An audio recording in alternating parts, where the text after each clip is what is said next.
Hi friends, ನಮಸ್ತೆ. ನಾನು Mallikarjun. Welcome to ಸ್ಪರ್ಧಾ ಕರ್ನಾಟಕ ಅಕಾಡೆಮಿ ಯೂಟ್ಯೂಬ್ ಚಾನಲ್. ಸ್ನೇಹಿತರೆ, ಇದು 2024 ನಾವು ಎಂಪ್ಲಾಯ್ಮೆಂಟ್ ಇಯರ್ ಅಂತಲೇ ಕರಿಬೋದು, ಉದ್ಯೋಗ ಪರ್ವಗಳ ವರ್ಷ ಅಂತಲೇ ಕರಿತೀವಿ. ಸುಮಾರು ನೋಟಿಫಿಕೇಷನ್ ಈಗಾಗಲೇ ಹೊರಬಿದ್ದಿವೆ. ಅದರಲ್ಲಿ ಇದು ಕೂಡ ಒಂದು ಲ್ಯಾಂಡ್ ಸರ್ವೇರ್. ಟೋಟಲಿ 264 ಹುದ್ದೆಗಳ ನೋಟಿಫಿಕೇಷನ್ ಈಗಾಗಲೇ ಹೊರಬಿದ್ದಿದೆ. ಸೊ ಈ ಒಂದು ಪರೀಕ್ಷಾ ತಯಾರಿ, ಎಕ್ಸಾಮ್ ಪ್ಯಾಟ್ರನ್ ಯಾವ ರೀತಿ ಇರುತ್ತೆ, ಸಿಲೆಬಸ್ ಏನಿರುತ್ತೆ, ಏನು ಓದಬೇಕು, ಯಾವ ಥರ ಪ್ರಿಪೇರ್ ಆಗಬೇಕು ಅನ್ನೋದನ್ನ ಈ ವಿಡಿಯೋದಲ್ಲಿ ನಿಮಗೊಂದು ಬ್ರೀಫಾಗಿ ಇನ್ಫಾರ್ಮೇಷನ್ ಕೊಡ್ತೀನಿ.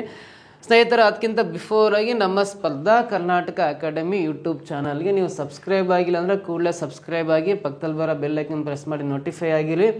ಸ್ನೇಹಿತರೆ, ಸ್ಪರ್ಧಾ ಕರ್ನಾಟಕ ಅಕಾಡೆಮಿ ಶಿವಮೊಗ್ಗದಲ್ಲಿ ಈ ಬೀಡ್ ಫಾರೆಸ್ಟರ್ ಎಕ್ಸಾಮ್ಗೆ ಸ್ಪೆಷಲಿ ಕರ್ನಾಟಕ ರಾಜ್ಯದಲ್ಲಿ ಸ್ಪೆಷಲಾಗಿ ಕೋಚಿಂಗ್ ಕೊಡ್ತಕ್ಕಂಥ ಒನ್ ಆ್ಯಂಡ್ ಓನ್ಲಿ ಸೆಂಟ್ರ್ ಅಂದರೆ ಸ್ಪರ್ಧಾ ಕರ್ನಾಟಕ ಅಕಾಡೆಮಿ. ಸೊ ಈಗಾಗಲೇ ಒಂದು ಆಫ್ಲೈನ್ ಬ್ಯಾಚ್ ಕಂಪ್ಲೀಟ್ ಮಾಡಿದ್ವಿ, ಆನ್ಲೈನ್ ಬ್ಯಾಚಸ್ ಸ್ಟಾರ್ಟ್ ಆಗಿದ್ದಾವೆ. ಕಂಪ್ಲೀಟ್ ಪ್ಯಾಕೇಜ್ ಕೋರ್ಸ್ ಇದೆ, ಎಲ್ಲ subject including maths.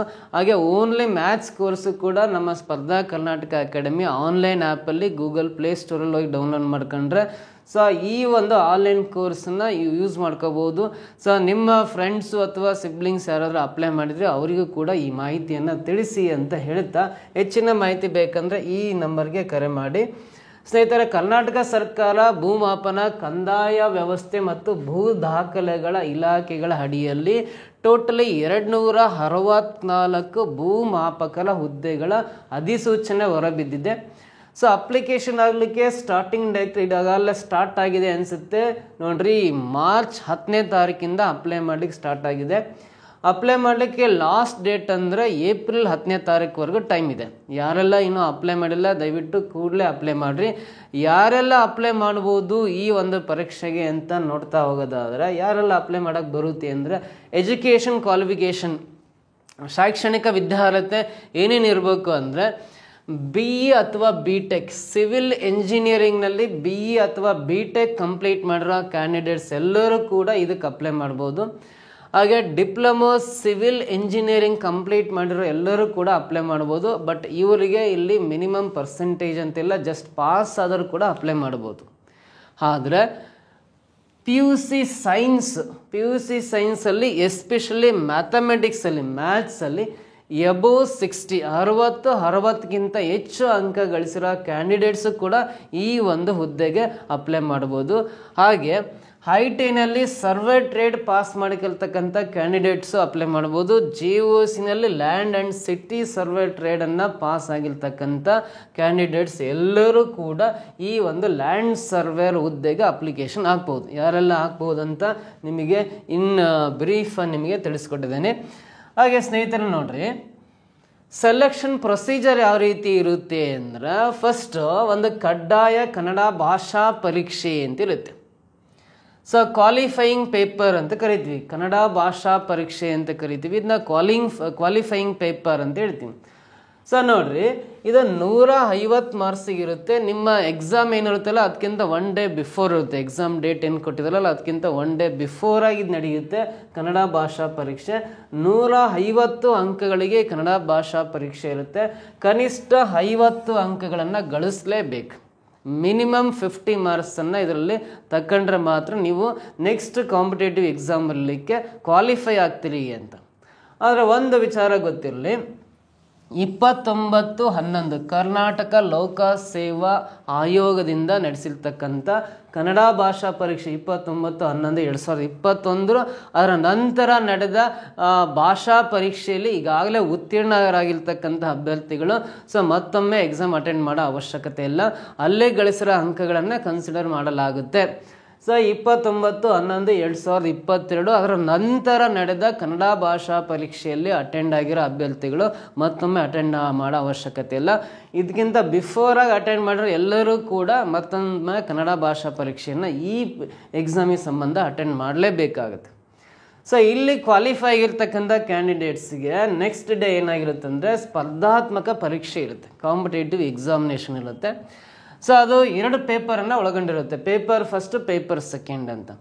Paper first 200 ಮಾರ್ಕ್ಸಿಗಿರುತ್ತೆ, paper second ಕೂಡ 200 ಮಾರ್ಕ್ಸಿಗಿರುತ್ತೆ. ಸೊ ಇಲ್ಲಿ 2 ಅವರ್ಸ್ ಇರುತ್ತೆ, ಪೇಪರ್ ಸೆಕೆಂಡ್ 2 ಅವರ್ಸ್ ಇರುತ್ತೆ. ಪೇಪರ್ ಫಸ್ಟನ್ನ ನಾವು ಸಾಮಾನ್ಯ ಪತ್ರಿಕೆ ಅಂತ ಕರಿತೀವಿ, ಜನರಲ್ ಪೇಪರ್ ಅಂತ. ಪೇಪರ್ ಸೆಕೆಂಡನ್ನು ನಿರ್ದಿಷ್ಟ ಪತ್ರಿಕೆ ಸ್ಪೆಸಿಫಿಕ್ ಪೇಪರ್ ಅಂತ ಕರಿತೀವಿ. ಸೊ ಇಲ್ಲಿ 2 hours ಡ್ಯೂರೇಷನ್ ಕೊಡ್ತಾನೆ. 200 ಮಾರ್ಕ್ಸ್ಗೆ ಪೇಪರ್ ಫಸ್ಟು, ಪೇಪರ್ ಸೆಕೆಂಡ್ ಇರುತ್ತೆ ನಿಮಗೆ ಕಾಂಪಿಟೇಟಿವ್ ಎಕ್ಸಾಮ್ಸ್. ಬೆಳಗ್ಗೆ ಒಂದು ಪೇಪರು, ಮಧ್ಯಾಹ್ನ ಒಂದು ಪೇಪರ್ ಇರುತ್ತೆ. ಸೊ ಇದು last time licensed land surveyor ಎಕ್ಸಾಮನ್ನು ನಾನು ಕೂಡ ಅಟೆಂಡ್ ಮಾಡಿದ್ದೆ. ಸೊ ದಾವಣಗೆರೆ ಡಿಸ್ಟಿಕ್ಕಲ್ಲಿ 5th ಪ್ಲೇಸನ್ನು ಪಡ್ಕೊಂಡಿದ್ದೆ. ಸೊ ಆದರೆ ನಾನು ಲೈಸೆನ್ಸ್ಡ್ ಸರ್ವೇರ್ ಆಗಿರೋದ್ರಿಂದ ಆ ಜಾಬಿಗೆ ಹೋಗಿಲ್ಲ. ಸೊ ನೋಡಿರಿ, ಈ ಎಕ್ಸಾಮನ್ನು ಈಗ ಆಲ್ರೆಡಿ ನಾನು ಲಾಸ್ಟ್ ಟೈಮು ಆನ್ಲೈನಲ್ಲಿ ಅಟೆಂಡ್ ಮಾಡಿದ್ದೀನಿ. ಬಟ್ ಈ ಸಲ ಆಫ್ಲೈನ್ ಮೋಡಲ್ ಎಕ್ಸಾಮ್ ಇದೆ. ಕ್ವಶನ್ ಪೇಪರು OMR ಶೀಟ್ ಕೊಡ್ತಾನೆ.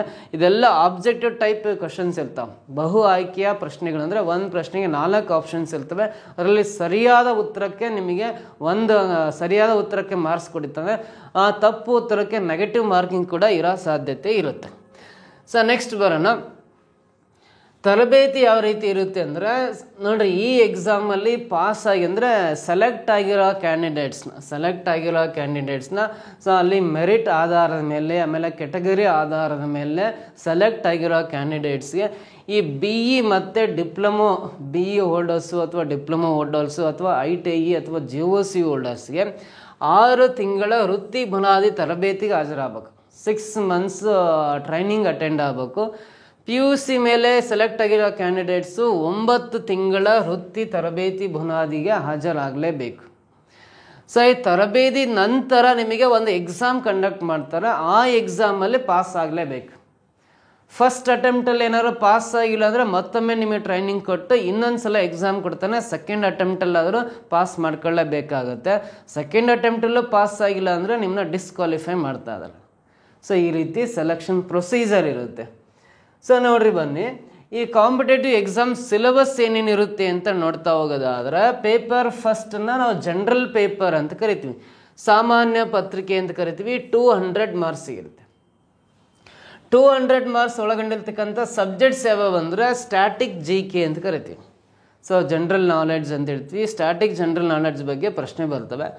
ಸೊ ಪ್ರಚಲಿತ ಘಟನೆಗಳು, ಕರೆಂಟ್ ಇವೆಂಟ್ಸ್ ಮೇಲೆ ಕ್ವಶನ್ಸ್ ಕೇಳ್ತಾ ಇರ್ತಾನೆ. ಎಷ್ಟು ಒಂದು 10 ಕೇಳ್ಬೋದು, 5 ಕೇಳ್ಬೋದು, 15 ಕೇಳ್ಬೋದು. ನಂಬರ್ ಮಾತ್ರ ಅದು ಈಗಲೇ ಎಕ್ಸಾಕ್ಟಾಗಿ ಹೇಳೋಕ್ಕಾಗಲ್ಲ, ವೇರಿ ಆಗೋ ಚಾನ್ಸಸ್ ಇರುತ್ತೆ. ಆಮೇಲೆ ಜನರಲ್ ಸೈನ್ಸ್ ಮತ್ತು ಜನರಲ್ ಮೆಂಟಲ್ ಎಬಿಲಿಟಿ. ಸೊ ನೋಡಿರಿ, ಸಾಮಾನ್ಯ ವಿಜ್ಞಾನ ಮತ್ತು ಸಾಮಾನ್ಯ ಬೌದ್ಧಿಕ ಸಾಮರ್ಥ್ಯದ ಮೇಲೆ ಪ್ರಶ್ನೆ ಕೇಳ್ತಾನೆ. ಸಾಮಾನ್ಯ ವಿಜ್ಞಾನ ಮತ್ತು ಸಾಮಾನ್ಯ ಬೌದ್ಧಿಕ ಸಾಮರ್ಥ್ಯ, ಜನರಲ್ ಮೆಂಟಲ್ ಎಬಿಲಿಟಿ ಮೇಲೆ ಪ್ರಶ್ನೆಗಳಿರ್ತವೆ. ನಾನು ಅಟೆಂಡ್ ಮಾಡಿದಾಗ ಈ ಜನರಲ್ ಮೆಂಟಲ್ ಎಬಿಲಿಟಿ ಸಂಬಂಧಪಟ್ಟಂತೆ 20 ಕ್ವಶನ್ಸ್ ಇದ್ವು ನಾನು ಅಟೆಂಡ್ ಮಾಡಿರೋ ಎಕ್ಸಾಮಲ್ಲಿ. ಸೊ ಅದು ಸಾಮಾನ್ಯ ಪತ್ರಿಕೆಯಲ್ಲೇ 20 ಕ್ವಶನ್ಸ್ ಇದ್ವು ಮೆಂಟಲ್ ಎಬಿಲಿಟಿ. ಸೊ ಅದಾದಮೇಲೆ ನೆಕ್ಸ್ಟ್ ಹ್ಯುಮ್ಯಾನಿಟೀಸ್ ಸಬ್ಜೆಕ್ಟ್ ಬಗ್ಗೆ ಕ್ವಶನ್ಸ್ ಕೇಳ್ತಾನೆ. ಹಿಸ್ಟ್ರಿ ಬಗ್ಗೆ ಕ್ವಶನ್ಸ್ ಇರ್ತವೆ, ಇತಿಹಾಸದ ಬಗ್ಗೆ. ಜಿಯೋಗ್ರಫಿ ಬಗ್ಗೆ ಪ್ರಶ್ನೆ ಇರ್ತವೆ. ಇಂಡಿಯನ್ ಪೊಲಿಟಿ ಬಗ್ಗೆ ಪ್ರಶ್ನೆ ಇರ್ತವೆ. ಇಂಡಿಯನ್ ಪಾಲಿಸಿ ಎಲ್ಲ ಇಂಡಿಯನ್ ಪೊಲಿಟಿ ಬಗ್ಗೆ. ಸೊ ಆಮೇಲೆ ಇಂಡಿಯನ್ ಎಕನಾಮಿ ಸಂಬಂಧಪಟ್ಟಂಥ ಪ್ರಶ್ನೆಗಳಿರ್ತವೆ. ಕಂಪ್ಯೂಟರ್ ಅವೇರ್ನೆಸ್ ಸಂಬಂಧಪಟ್ಟಂಥ ಪ್ರಶ್ನೆಗಳು ಕೂಡ ಇರ್ತವೆ. ಸೊ ಇದು ಜನರಲ್ ಪೇಪರಲ್ಲಿ ಯಾವ ಸಬ್ಜೆಕ್ಟ್ ಮೇಲೆ ಪ್ರಶ್ನೆಗಳು ಕೇಳೋ ಚಾನ್ಸಸ್ ಇರುತ್ತೆ ಅಂತ. ಆಮೇಲೆ ಇನ್ಕ್ಲೂಡಿಂಗ್ ಸೈನ್ಸ್ ಆ್ಯಂಡ್ ಟೆಕ್ನಾಲಜಿ ಕೂಡ ಬರೋ ಚಾನ್ಸಸ್ ಇರುತ್ತೆ. ಸೈನ್ಸ್ ಆ್ಯಂಡ್ ಟೆಕ್ನಾಲಜಿ ಮೇಲೂ ಕೂಡ ಕ್ವಶನ್ಸ್ ಕೇಳ್ತಾನೆ. ಜನರಲ್ ಸೈನ್ಸ್ ಆ್ಯಂಡ್ ಟೆಕ್ನಾಲಜಿ, ವಿಜ್ಞಾನ ಮತ್ತು ತಂತ್ರಜ್ಞಾನಕ್ಕೆ ಸಂಬಂಧಪಟ್ಟಂತೆಯೂ ಕೂಡ ಪ್ರಶ್ನೆಗಳು ಜನರಲ್ ಪೇಪರಲ್ಲೇ ಇರುತ್ತೆ. ಇದಿಷ್ಟು ಜನರಲ್ ಪೇಪರಲ್ಲಿ ನೀವು ಓದ್ತಕ್ಕಂಥ ಸಬ್ಜೆಕ್ಟ್ಸ್. ಸೊ ನೆಕ್ಸ್ಟು ಸೆಕೆಂಡ್ ಪೇಪರ್ನ ಸ್ಪೆಸಿಫಿಕ್ ಪೇಪರ್ ಅಂತ ಕರಿತೀವಿ, ನಿರ್ದಿಷ್ಟ ಪತ್ರಿಕೆ ಅಂತ ಕರಿತೀವಿ. ಅದಕ್ಕಿಂತ ಬಿಫೋರ್ ಆಗಿ ನೋಡ್ರಿ, ಈ ಪೇಪರ್ ಫಸ್ಟ್ಗೆ ನಾವೆಲ್ಲ ಯಾವ ಬುಕ್ಸ್ನ ರೆಫರ್ ಮಾಡಬೇಕು, ಏನು ಸ್ಟಡಿ ಮೆಟೀರಿಯಲ್ ಅಂದರೆ, ನಾನು ಫಸ್ಟ್ ಪ್ರಿಪೇರ್ ಮಾಡೋದು 6th ಸ್ಟ್ಯಾಂಡರ್ಡಿಂದ 12th ಸ್ಟ್ಯಾಂಡರ್ಡ್ವರೆಗೂ NCERT ಬುಕ್ಸನ್ನು ಪ್ರಾಪರ್ ವೇನಲ್ಲಿ ಓದಬೇಕು. ಸೊ ಇವೆಲ್ಲ ಬುಕ್ಸನ್ನು ಓದಿ ಕರೆಕ್ಟಾಗಿ ಕಂಪ್ಲೀಟ್ ಮಾಡಿದಾದ್ಮೇಲೆ ಮೇಜರಾಗಿ ಇವನು ಕವರ್ ಮಾಡಲೇಬೇಕು. ಆಲ್ಮೋಸ್ಟ್ ಆಲ್ 50% ನಿಮಗೆ ಅಲ್ಲೇ ಕವರ್ ಆಗಿಬಿಡುತ್ತೆ. ಅನದರ್ 50% ಬೇಕಂದರೆ ಕೆಲವು ಒಳ್ಳೊಳ್ಳೆ ಆಥರ್ ಬುಕ್ಸ್ ಇದ್ದಾವೆ, ಆ ಬುಕ್ಸನ್ನು ರೆಫರ್ ಮಾಡ್ಬೋದು. ಸೊ ಈ ಚಾಣಕ್ಯ ಕಣಜ, ನೂತನ GK ಓದ್ಬೋದು ನೀವು. ಸ್ಟ್ಯಾಟಿಕ್ GK ಆಮೇಲೆ ಎಲ್ಲ ಸಬ್ಜೆಕ್ಟ್ಸು ಒಂದೇ ಬುಕ್ಕಲ್ಲಿ ಬೇಕಂದ್ರೆ ಚಾಣಕ್ಯ ಕಣಜ, ನೂತನ GK ಅಂತಿದೆ. ಈ ಬುಕ್ಸನ್ನ ರೆಫರ್ ಮಾಡ್ಬೋದು. ಇವೆರಡರಲ್ಲಿ ಯಾವ್ದಾದ್ರು ಒಂದು ಚಾಣಕ್ಯ ಕಣಜ ಆರ್ ನೂತನ GK, both are same content. So ನಿಮಗೆ ಸೈನ್ಸ್ ಆ್ಯಂಡ್ ಟೆಕ್ನಾಲಜಿ ಬೇಕು ಅಂದರೆ, ನಿಮಗೆ ವಿಜ್ಞಾನ ಬೇಕು, ಸಾಮಾನ್ಯ ವಿಜ್ಞಾನ ಅಥವಾ ವಿಜ್ಞಾನ ತಂತ್ರಜ್ಞಾನ ಬೇಕು ಅಂದರೆ VRS ಅಂತ ಒಂದು ಬುಕ್ ಇದೆ, ವೆಂಕಟರಮಣ ಸ್ವಾಮಿ ಅಂತ, ತುಂಬ ಚೆನ್ನಾಗಿದೆ ಬುಕ್ಕು. ಆ ಬುಕ್ನ ರೆಫರ್ ಮಾಡ್ಬೋದು. ಸೊ ಮೆಂಟಲ್ ಎಬಿಲಿಟಿ ಓದಬೇಕು ಅಂದರೆ ಡಾಕ್ಟರ್ ಗುರುರಾಜ್ ಬುಲ್ಬುಲೆ ಸರ್ದು ಬುಕ್ ಇದೆ, ಆ ಬುಕ್ನ ರೆಫರ್ ಮಾಡ್ಬೋದು. ಸೊ ಹಾಗೆ ಇತಿಹಾಸಕ್ಕೆ ಸಂಬಂಧಪಟ್ಟಂತೆ ನೀವು ಓದಿದ್ರೆ ಮಂಜುನಾಥ್ ಆರ್ ಅಂತ ಇದ್ದಾರೆ ನಮ್ಮ ಸ್ನೇಹಿತರು, ಆ ಬುಕ್ಸ್ ಕೂಡ ತುಂಬ ಚೆನ್ನಾಗಿದೆ, ಅದನ್ನು ರೆಫರ್ ಮಾಡ್ಬೋದು. ಸೊ ನೀವೇನೋ ಜಿಯೋಗ್ರಫಿ ಓದಬೇಕಾದ್ರೆ ಡಾಕ್ಟರ್ ರಂಗನಾಥ್ ಸರ್ ಬುಕ್ಕನ್ನು ನೀವು ರೆಫರ್ ಮಾಡ್ಬೋದು. ಹಾಗೆ ನೀವು ಭಾರತ ಸಂವಿಧಾನ ಓದ್ಬೇಕಾದ್ರೆ, ಇಂಡಿಯನ್ ಕಾನ್ಸ್ಟಿಟ್ಯೂಷನ್ ಓದ್ಬೇಕಂದ್ರೆ PS ಗಂಗಾಧರ್ ಸರ್ ಅವ್ರ ಬುಕ್ ಇದೆ, KM ಸುರೇಶ್ ಅವ್ರ ಬುಕ್ ಇದೆ. ಸೊ ಈ ಬುಕ್ಸನ್ನು ಕೂಡ ನೀವು ರೆಫರ್ ಮಾಡ್ಬೋದು. ಹಾಗೆ ಇಂಡಿಯನ್ ಎಕನಾಮಿ ಬೇಕಂದರೆ, ಭಾರತದ ಆರ್ಥಿಕ ವ್ಯವಸ್ಥೆ ಬಗ್ಗೆ ಬೇಕಂದ್ರೆ ನಮ್ಮ ಸ್ನೇಹಿತರದ ರಾಘವೇಂದ್ರ ಶಿಡ್ಲಘಟ್ಟ ಅವ್ರದ್ದು ಒಳ್ಳೆ ಬುಕ್ಸ್ ಇದೆ, ಆ ಬುಕ್ನ ರೆಫರ್ ಮಾಡ್ಬೋದು.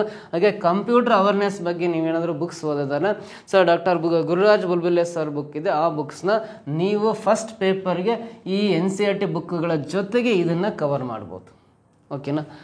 ಸೊ ಹಾಗಾದರೆ ಪೇಪರ್ ಸೆಕೆಂಡ್ ಸ್ಪೆಸಿಫಿಕ್ ಪೇಪರ್ ಏನು ಓದಬೇಕು ಅಂತ ಬಿಫೋರ್ ಆಗಿ ನೋಡ್ರಿ.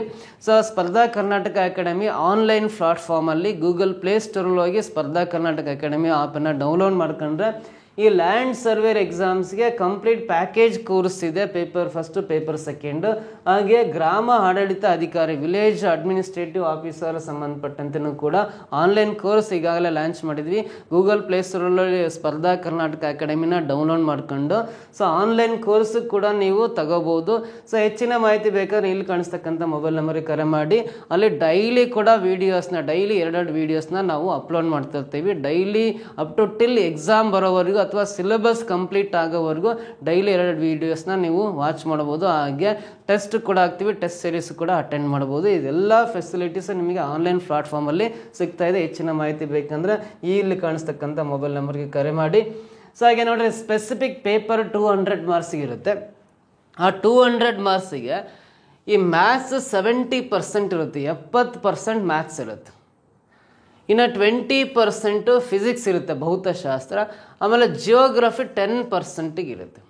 ನಿಮಗೆ ನೋಟಿಫಿಕೇಷನಲ್ಲೇ ಕೊಟ್ಟಿದ್ದಾನೆ ಏನಂದರೆ ಮ್ಯಾಥ್ಸ್ 70% ಅಂದರೆ ಯಾವ ಟಾಪಿಕ್ಸ್ ಓದಬೇಕು ಅಂತ ಇನ್ ಡೀಟೇಲಾಗೆ ಕೊಟ್ಟಿದ್ದಾನೆ, ಸೆಕೆಂಡ್ ಪೇಪರ್ ಮಾತ್ರ. ಫಿಸಿಕ್ಸ್ 20% ಬರುತ್ತೆ ಅಂದರೆ ಅದರಲ್ಲಿ ಯಾವ ಟಾಪಿಕ್ಸ್ ಓದ್ಬೇಕಂತ ಇದರಲ್ಲೇ ನೋಟಿಫಿಕೇಷನಲ್ಲೇ ಮೆನ್ಷನ್ ಮಾಡಿಬಿಟ್ಟಿದ್ದಾನೆ. ಜಿಯೋಗ್ರಫಿ 10% ಅಂದರೆ ಅಲ್ಲಿ ಯಾವ ಟಾಪಿಕ್ಸ್ ಓದ್ಬೇಕಂತ ನೋಟಿಫಿಕೇಷನಲ್ಲೇ ಮೆನ್ಷನ್ ಮಾಡಿರೋದ್ರಿಂದ ಸೊ ಹಾಗಾದ್ರೆ ಈ ಮ್ಯಾಥ್ಸ್ನ 70% ಏನು ಅಲ್ಲಿ ಸಿಲೆಬಸಲ್ಲಿ ಕೊಟ್ಟಿದ್ದಾನಲ್ಲ ಅದು ನಿಮಗೆ ಕವರ್ ಆಗ್ಬೇಕಂದ್ರೆ ಸೇಮ್ ನೀವು 6ನೇ ಕ್ಲಾಸಿಂದ ಅಪ್ ಟು ನೀವು 10th ಸ್ಟ್ಯಾಂಡರ್ಡ್ವರೆಗೆ, 12th ಸ್ಟ್ಯಾಂಡರ್ಡ್ ಏನು ಅವಶ್ಯಕತೆ ಇಲ್ಲ, 10th ಸ್ಟ್ಯಾಂಡರ್ಡ್ವರೆಗೂ NCERT ಮ್ಯಾಥ್ಸ್ ಬುಕ್ಕನ್ನು ಸೊ ಪ್ರಾಪರ್ ವೇನಲ್ಲಿ ರೆಫರ್ ಮಾಡಿದ್ರೆ ಸಾಕು. NCERT ಮ್ಯಾಥ್ಸ್ ಬುಕ್ಸನ್ನು ಓದಿದ್ರೆ 70% ಕೂಡ ಕವರ್ ಆಗುತ್ತೆ, 70% ಕವರ್ ಆಗುತ್ತೆ. ಸೊ ಇಲ್ಲ ನಾವು ಅವೆಲ್ಲ ಬುಕ್ಸ್ ಓದೋಕ್ಕಾಗಲ್ಲ, ನಾವೆಲ್ಲ ಓದಿ ಅರ್ಥ ಮಾಡ್ಕೊಂಡು ಆನ್ಸರ್ ಮಾಡೋಕ್ಕಾಗಲ್ಲ ಅಂದರೆ ನಾನು ಈಗ ಹೇಳಿದ್ನಲ್ಲ, ಸೊ ಈ ಸ್ಪರ್ಧಾ ಕರ್ನಾಟಕ ಅಕಾಡೆಮಿ ಆನ್ಲೈನ್ ಆ್ಯಪಲ್ಲಿ ಈ ಬರೀ ಸೆಕೆಂಡ್ ಪೇಪರ್ದೇ ಸಪ್ರೇಟಾಗಿ ಒಂದು ಸ್ಪೆಸಿಫಿಕ್ ಕೋರ್ಸನ್ನು ಲಾಂಚ್ ಮಾಡಿದ್ದೀವಿ. ಸೊ ಸೆಕೆಂಡ್ ಪೇಪರೇ ನೀವು ಕೋಚಿಂಗ್ನ ತಗೋಬೋದು. ಸ್ಪರ್ಧಾ ಕರ್ನಾಟಕ ಆ್ಯಪನ್ನು ಗೂಗಲ್ ಪ್ಲೇಸ್ಟೋರಲ್ಲಿ ಡೌನ್ಲೋಡ್ ಮಾಡ್ಕೊಂಡು ಅದ್ರ ಉಪಯೋಗನ ಪಡ್ಕೋಬೋದು. ಸೊ ಎಲ್ಲ ಟಾಪಿಕ್ಸ್ನ ಅಲ್ಲಿ ಕವರ್ ಮಾಡಿರ್ತೀವಿ. ಒಂದೇ ಸಲಕ್ಕೆ ಎಲ್ಲ ಕ್ಲಾಸ್ ಬರಲ್ಲ, ಡೈಲಿ 2 ಕ್ಲಾಸಸ್ನ ಅಪ್ಲೋಡ್ ಮಾಡ್ತೀವಿ ಟಿಲ್ ಎಕ್ಸಾಮ್ ಬರೋವರೆಗೂ ಅಥವಾ ಸಿಲೆಬಸ್ ಮುಗಿಯೋವರೆಗೂ. ಆಮೇಲೆ ಟೆಸ್ಟ್ ಸೀರೀಸು ಕೂಡ ನೀವು ಅದರಲ್ಲೇ ಅಟೆಂಡ್ ಮಾಡ್ಬೋದು. ಸೊ ಈ ಮ್ಯಾಥ್ಸು, ಫಿಸಿಕ್ಸು ಮತ್ತು ಜಿಯೋಗ್ರಫಿ ಈ 3 ಸಬ್ಜೆಕ್ಟು ಆ ಸೆಕೆಂಡ್ ಪೇಪರ್ ಅಷ್ಟೇ ಬೇಕಂದರೂ ಕೂಡ ನೀವು ತಗೋಬೋದಾಗುತ್ತೆ. ಈ ಫಿಸಿಕ್ಸ್ ಆಗಲಿ ನೀವು ಕೂಡ 6th ಸ್ಟ್ಯಾಂಡರ್ಡಿಂದ 10th ಸ್ಟ್ಯಾಂಡರ್ಡ್ವರೆಗೂ NCERT ಬುಕ್ಸ್ ಓದ್ಬೋದು. ಜಿಯೋಗ್ರಫಿನೂ ಕೂಡ ಆ 3 ಬುಕ್ಸನ್ನು ಓದಿದರೆ ನೀವು ಈ ಸ್ಪೆಸಿಫಿಕ್ ಪೇಪರನ್ನು ಕವರ್ ಮಾಡ್ಬೋದು. ಅಥವಾ ಸ್ಪರ್ಧಾ ಕರ್ನಾಟಕ ಆ್ಯಪಲ್ಲಿ ಈ 3 ಸಬ್ಜೆಕ್ಟ್ನ ಸಪ್ರೇಟ್ ಕೋರ್ಸ್ ಕೂಡ ಪೇಪರ್ ಸೆಕೆಂಡ್ ಇದೆ, ಅದರ ಉಪಯೋಗನ ಪಡ್ಕೋಬೋದು. ಸೊ ಹಾಗಾದರೆ ಈ ಮ್ಯಾಥ್ಸನ್ನು ನೀವು ಓದಬೇಕಂದ್ರೆ ಅಲ್ಲಿ ಟಾಪಿಕ್ಸ್ ಕೊಟ್ಟಿದೆ ನಿಮಗೆ, square and square roots, cube and cube roots, set theory, sequence, matrices. ಈಗಾಗಲೇ ನಮ್ಮ ಆ್ಯಪಲ್ಲಿ ಈ ಫಸ್ಟ್ ಟಾಪಿಕ್ ಕಂಪ್ಲೀಟ್ ಆಗಿದೆ. ಹಾಗಾದರೆ ಮ್ಯಾಟ್ರಿಸಿಸ್ ಆ್ಯಂಡ್ ಡಿಟರ್ಮಿನೆಂಟ್ಸ್ ಕಂಪ್ಲೀಟ್ ಆಗಿದೆ. So HCF and LCM cover ಆಗಿದೆ. ಇವಿಷ್ಟು ಪಾಠ ಮಾಡಿದ್ವಿ. ಇನ್ನು ಉಳಿದಿರೋ ಪಾಠಗಳನ್ನ ಡೈಲಿ ಅಪ್ಲೋಡ್ ಮಾಡ್ತಾ ಇರ್ತೀವಿ. ಸೊ ಅದ್ರ ಉಪಯೋಗನ ಪಡ್ಕೊಂಡು ಇವೆಲ್ಲ ಟಾಪಿಕ್ಸ್ ಇದ್ದಾವೆ, ಸಿಲೆಬಸ್ ಕಾಪಿಯಲ್ಲೇ ಇದ್ದಾವೆ, ಎಲ್ಲವನ್ನೂ ನೀವು ನೀಟಾಗಿ ನೋಟ್ ಮಾಡ್ಕೊಂಡು ಸೊ ಇವೆಲ್ಲ ಟಾಪಿಕ್ಸ್ನ ಬುಕ್ಸ್ ಓದ್ಬೋದು ಅಥವಾ ನಮ್ಮ ಆ್ಯಪ್ ಒಳಗಡೆ ತಗೊಂಡು ಸೊ ಈ ಎಕ್ಸಾಮಲ್ಲಿ ನೀವು ಕೂಡ ಸಕ್ಸಸ್ ಆಗ್ಬೋದು ಅಂತ ಹೇಳ್ತಾ ಸೊ ನಿಮಗೆ ಇನ್ಫಾರ್ಮೇಷನ್ ಕರೆಕ್ಟಾಗಿ ತಲುಪಿದೆ ಅಂತ ಅಂದ್ಕೊಂಡು ಸೊ ಈ ವಿಡಿಯೋನಲ್ಲಿ ಎಂಡ್ ಮಾಡ್ತೀನಿ. ನೆಕ್ಸ್ಟ್ ಮುಂದಿನ ವಿಡಿಯೋದಲ್ಲಿ ಯಾವ ಥರ ಪ್ರಶ್ನೆಗಳು ಬರ್ತವೆ ನಾನು ಆನ್ಸರ್ ಮಾಡೋ ವಿಧಾನ ಹೇಳ್ಕೊಡ್ತೀನಿ. Thank you so much.